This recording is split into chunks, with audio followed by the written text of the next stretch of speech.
Hello students, हमने पिछले videos में सीखा था कि जो हमारा चैप्टर 3 है इसमें जो क्वेश्चंस हैं इनको सॉल्व करने का एक हमने मेथड सीखा था, एलिमिनेशन मेथड। और तभी मैंने आपको बताया था कि हमारे पास एक दूसरा मेथड भी है जिससे हम लोग सॉल्व कर सकते हैं क्वेश्चंस। वो है सब्स्टिट्यूशन मेथड, यानी कि जिसको हिंदी में बोलते हैं हम लोग प्रतिस्थापन विधि। चलिए देर ना करते हुए क्वेश्चन की शुरुआत करते हैं। क्या होगा देखिए, आपको मान लीजिए क्वेश्चंस दिए हुए हैं, दो इक्वेशंस हैं, x plus y is equal to 7 और x minus y is equal to 1। पहला काम जैसे हम लोग उस मेथड में भी करते थे, पहले इक्वेशन को इक्वेशन 1 मान लेंगे, दूसरे इक्वेशन को इक्वेशन 2 मान लेंगे। सबसे आसान यही काम है ना। इक्वेशन 1 इक्वेशन 2 आपको मान लेना है। फिर क्या करना है आपको, या तो आप इक्वेशन 1 ले लीजिए या तो आप इक्वेशन 2 ले लीजिए, और इनमें से अपनी मन मर्जी से या तो x की वैल्यू निकालिए या तो y की वैल्यू निकालिए, जो आपको सिंपलर लगे। भाई कैसे इसकी वैल्यू निकाल सकते हैं, कैसे करेंगे, स्टेप बाय स्टेप फॉलो करते जाइए, आपको पता चल जाएगा 2 सेकंड में। चलिए यहाँ पर हमने सिलेक्ट किया है इक्वेशन 2 को। इक्वेशन 2 में हम लोग क्या करेंगे, हम चाहे x की या y की वैल्यू निकाल लेंगे। कैसे निकालेंगे देखिए, मैं जैसे जैसे बताते जाता हूँ, आप लोग को वही फॉलो करते जाना है। इक्वेशन 2 पहले तो लिख लीजिए x minus y is equal to 1। यहाँ से अगर आप देखें, अगर मैं y को इधर भेज दूँ इक्वेशन के RHS में, तो इधर क्या बचा रह जाएगा, इधर तो सिर्फ x बचा रह जाएगा, राइट। y को उधर भेज दिया तो इधर सिर्फ x ही तो बचा रह गया, इज इक्वल टू इधर 1 था ही, ये माइनस वाई उधर जाके क्या बन जाएगा, प्लस वाई। यहाँ पे आप लोग ध्यान से देखें तो हमने x की एक वैल्यू निकाल ली है, वैल्यू मतलब एक एक्सप्रेशन निकाल लिया है y के टर्म्स में, x equal to 1 plus y. अलग अलग क्वेश्चन में इसकी अलग अलग एक्सप्रेशंस बनेंगी।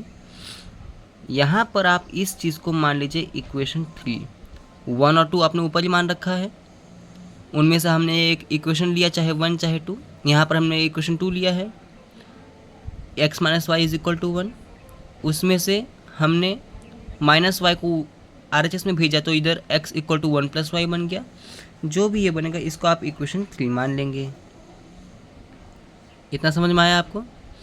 अब करना क्या है, आपने इक्वेशन 2 का यूज़ करके x की वैल्यू निकाली, तो x की जो भी वैल्यू आई है इसको आपको किस में रखना है, इक्वेशन 1 में।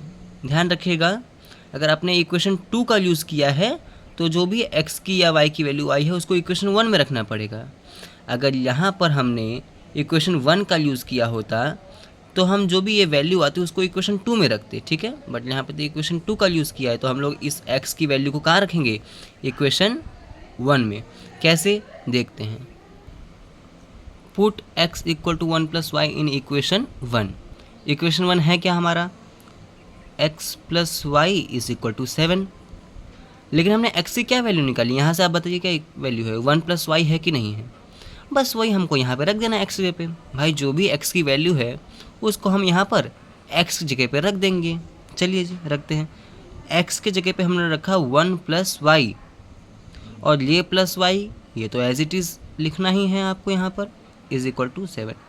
कुछ नहीं किया, बस x की जो भी वैल्यू आई थी इक्वेशन 3 में उसको हमने यहाँ पर रख दिया है। आगे क्या करेंगे, सॉल्व करेंगे नॉर्मली, बस फिर तो आंसर निकल जाएगा।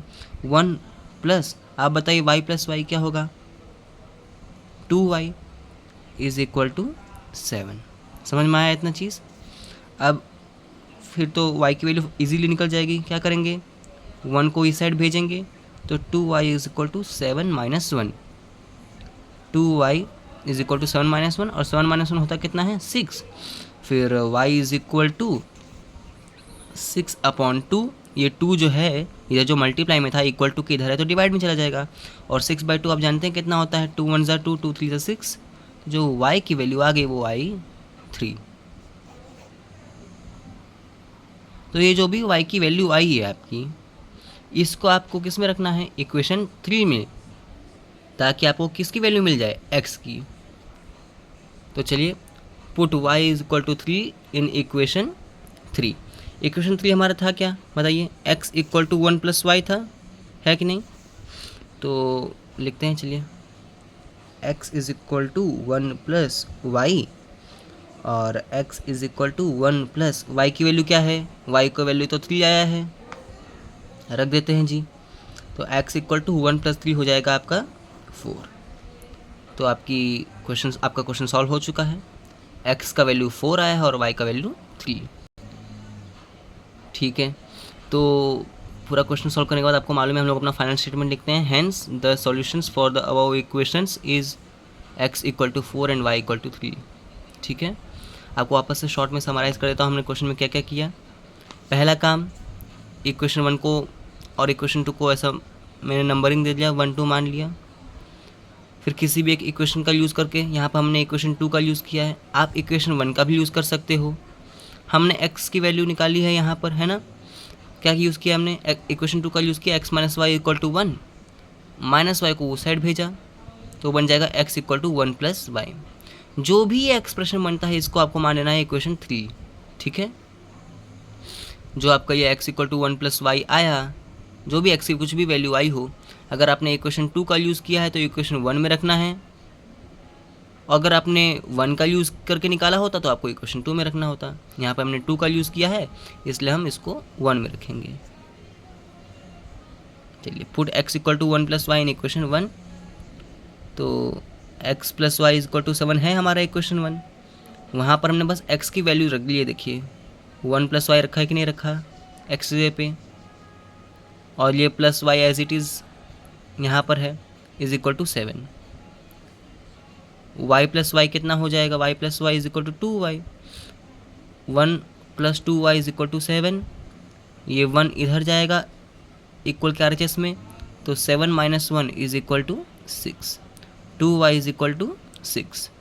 y की वैल्यू फिर निकाल लेंगे, 2 मल्टीप्लाई में है, डिवाइड में जाएगा, 6/2 कितना होता है, 3 होता है। आपने ये सॉल्व कर लिया। फिर जो इक्वेशन 3 था, x इक्वल टू 1 + y, उसमें बस y की वैल्यू पुट कर देनी है आपको। Put y equal to 3 in equation 3।